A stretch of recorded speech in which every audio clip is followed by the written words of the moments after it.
Hey, I'm Kenneth Wajda. I'm a professional photographer here in Colorado. Welcome to another one of my weekly photo chats.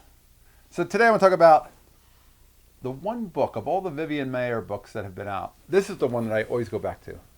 It's by Pam Bannos, and she wrote a great investigative piece about both the story about how Vivian was discovered, but also she used the writing on the photographs to create a timeline of where she was on any given year.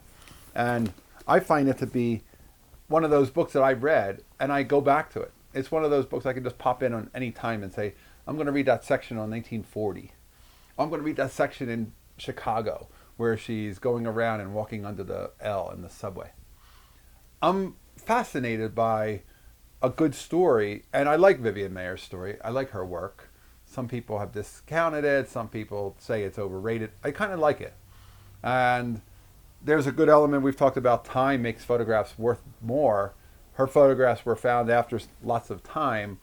And so there's a nostalgia. There's a value. Oh my God, I want to see these photos from when they were made. Look at that's 1940 and here it is 2010. And oh, wow.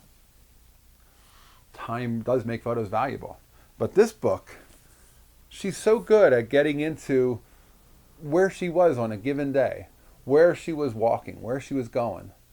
And I posted about this on a blog somewhere, or maybe on Facebook, and Pam actually chimed in and she talked about how, she really wanted to create a book that was more than just what the other ones were, and not just about the scandals or the infighting, because there were a few different people who bought her photographs, and then there was some fighting about selling them off and getting them all, trying to get them all. Different people were making different books. One group was making a film, and the film is actually produced by Jeff Garland from Curb Your Enthusiasm. He's a Leica shooter, and he was a big fan of seeing the Vivian Maier work, and when John Maloof was making the documentary, he came on board and said, hey, I'm going to make that film. I'll produce it. I'll executive produce it. I'll put the money up. And it ended up going up for an Oscar. So if you haven't seen it, it's called Finding Vivian Maier, and it's a really good movie.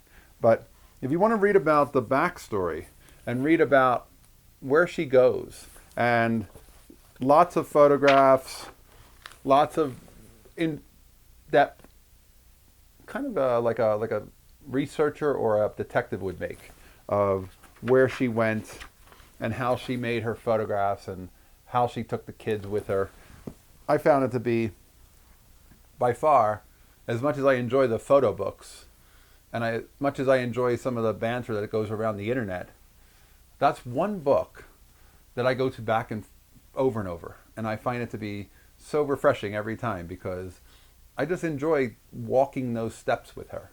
I enjoy being in that world where she's out working and documenting life in the 50s, life in the 60s, and the different political movements, the different Hollywood things going on. So I recommend it. Pamela Bannos, Vivian Maier, A Photographer's Life and Afterlife. Pick it up if you find it. I think it's pretty inexpensive, and you could probably find it used at either Amazon or Abe's Books, one of those. So, all right, Essays Photography Talk. Have you read it? Put your comments below. Hey, thanks for tuning in. If you're not a subscriber, hit the subscribe button. And if you can support, hit the Patreon. Thanks so much to all who do. I'll be back next time. We'll talk more photography.